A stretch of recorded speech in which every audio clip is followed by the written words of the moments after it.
chaque semaine ce qui se passe sur Twitter chez les pros le temps d'un café.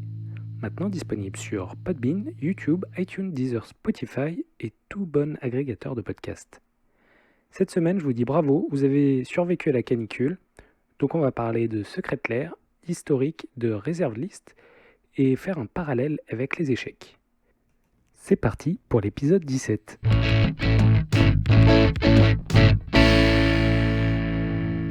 Et oui, des nouveaux Secret Lair ont été annoncés. Les Secret Lair, vous savez, c'est ces petites boîtes pour 30, 40, 50 euros où on a le droit à 4 ou 5 cartes avec des illustrations alternatives ou des traitements premium.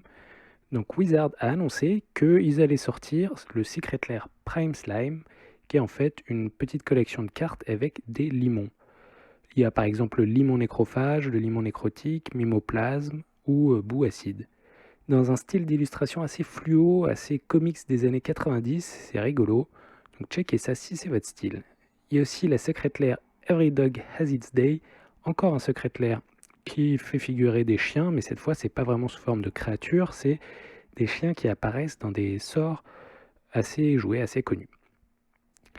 On a par exemple Repose en paix, Fouille temporelle, où on voit qu'il y a des chiens qui apparaissent sur l'illustration.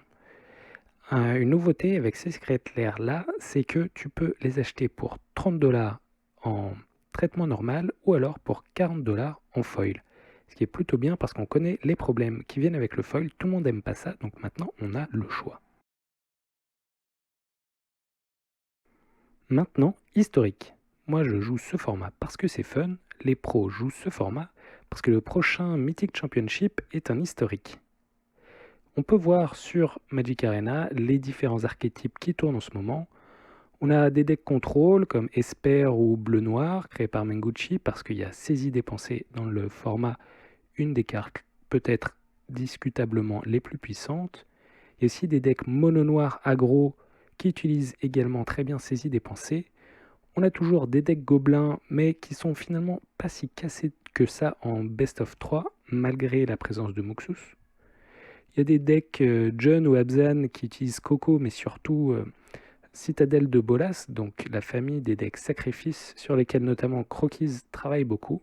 Et moi je joue la version Abzan par nostalgie du moderne. Et il y a une tripotée de decks ramp avec Field of the Dead ou Champ des Morts. En plus, c'est vraiment un terrain très facile à chercher maintenant avec la carte Damonquette Heure de la Promesse. Donc ces decks ont vraiment un finisher très puissant. C'est très difficile avec contrôle de jouer contre ça. Ça fait un format qui a été déjà chamboulé il y a peu, qui est plein de vie et qui va changer bientôt. Parce que cette semaine, en fin de semaine, Wizard a annoncé que lundi prochain, donc demain, ils allaient faire une annonce de ban and restriction. Ce qui veut dire que quelque chose va être banni ou suspendu, et ils ont bien annoncé, ce sera seulement pour l'historique. Le pronostic de tout le monde, bien sûr, c'est Champ des Morts. Ça, c'est sûr que sera banni parce que c'est assez oppressif pour les decks contrôle. Et c'est finalement peut-être pas si fun à jouer, même si ça, c'est discutable. Et j'ai vu aussi des gens comme Val et PL, ces chers compères disent que Citadelle de Bolas sera peut-être banni aussi.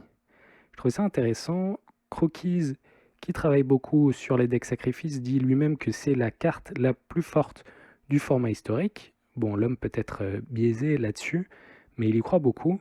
Mais quand j'ai vu que Seth Manfield disait pareil, et que ce sera en plus de Champ des Morts, sûrement Citadelle de Bolas, qui serait banni ou suspendu également en historique, je commence à être convaincu.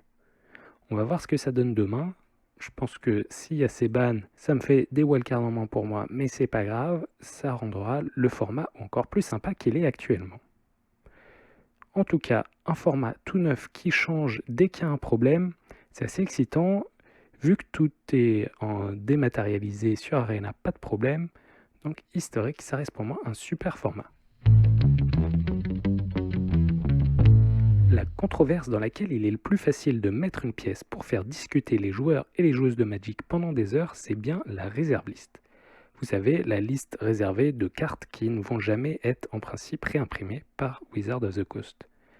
La Reserve List fait parler d'elle cette semaine parce que, à cause de Spike, Berceau de Gaïa, le terrain qui obtient un vert pour chaque créature, est arrivé à environ 500 € pour les premiers prix Near Mint sur MKM. Et cette semaine-là en particulier, le Mox de diamant arrive à 400 € aussi pour les versions Near Mint sur Magic Card Market. C'est assez délirant, ces 2 cartes sont jouées en x4 dans certains decks de Legacy. C'est aussi joué dans des formats plus casuels comme le DH, donc c'est un petit peu dur. Mais ce que j'ai appris cette semaine et que je ne savais pas, c'est Saffron Olive qui l'a raconté, c'est que dans le passé, Précepteur Diabolique était aussi, lui, sur la réserve list.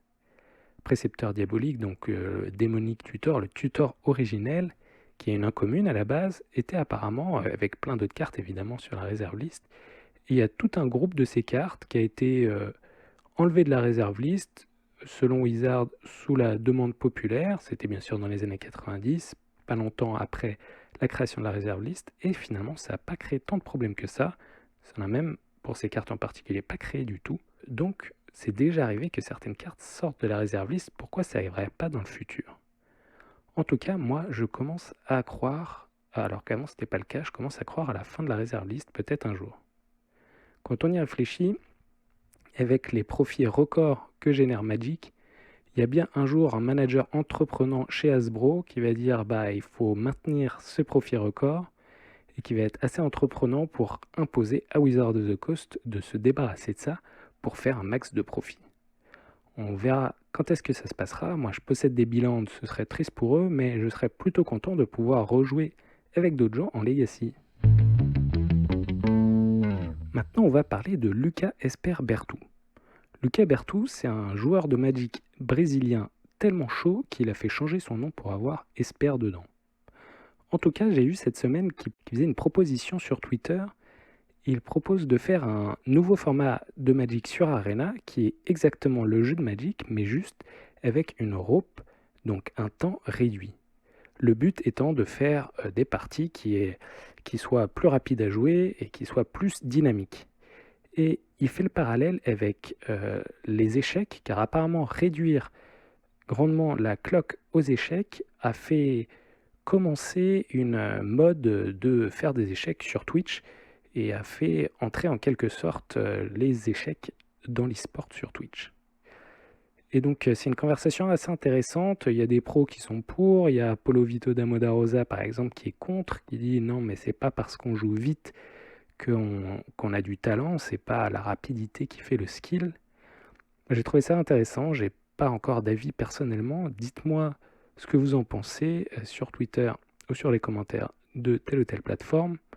Est-ce que vous pensez que ça rendrait ça plus fun, plus entertainant d'avoir des parties plus rapides? Et c'est tout pour cette semaine. Merci d'avoir écouté Café Magic et à dimanche prochain.